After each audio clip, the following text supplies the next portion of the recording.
గోమాతను జాతీయ మాతగా గుర్తించాలంటూ కరీంనగర్ జిల్లా కేంద్రంలో నమో మిషన్ వందే గోమాతరం సంస్థ ఆధ్వర్యంలో గో సమేత తిరంగా ర్యాలీ ఘనంగా నిర్వహించారు. నగరంలోని తెలంగాణ చౌక్లో ఎమ్మెల్యే గంగుల కమలాకర్ ముఖ్య అతిథిగా హాజరై గోమాతకు ప్రత్యేక పూజలు చేశారు.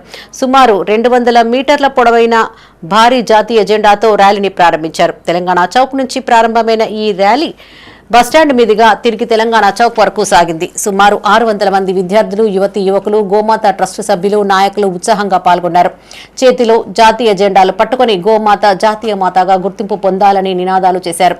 ఈ కార్యక్రమంలో నమో మిషన్ వందే గోమాత వ్యవస్థాపక అధ్యక్షులు ఆచార్య మధ్వీరాజ్, నగర బీఆర్ఎస్ అధ్యక్షులు చల్ల హర్శంకర్, మాజీ గ్రంథాలయ చైర్మన్ అనిల్ కుమార్ గౌడ్, ఫౌండేషన్ సభ్యులు జూపెల్లి ధీరజ్, కో ఫౌండర్లు వేణు, దీపక్, ఆదిశేషు, నవీన్, నాయకులు, విద్యార్థులు, గోమాత ట్రస్ట్ సభ్యులు పాల్గొన్నారు. గావో విశ్వస్య మాతర, గోమాత విశ్వమంతటికి తల్లి లాంటిది.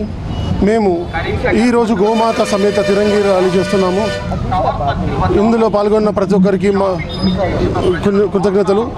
గౌరవనీయులు శ్రీ గంగుల కమలాకర్ గారు మరియు టీఎం జోస్ ప్రెసిడెంట్ దారం శ్రీనివాస్ అన్న గారు, వారి టీం అంతా రావడం జరిగింది.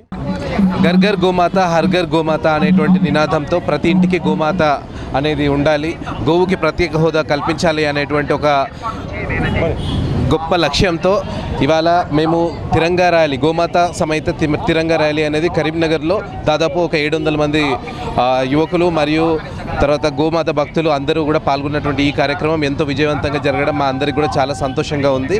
ఇంత మంచి ప్రోగ్రాంకి కోసమని మాకు సపోర్ట్ చేసినటువంటి పోలీస్ బృందానికి మరియు మా నమో మిషన్ వందే గోమాతరం టీం సభ్యులందరికీ కూడా అభినందనలు తెలియజేస్తున్నాము. And thank you everyone.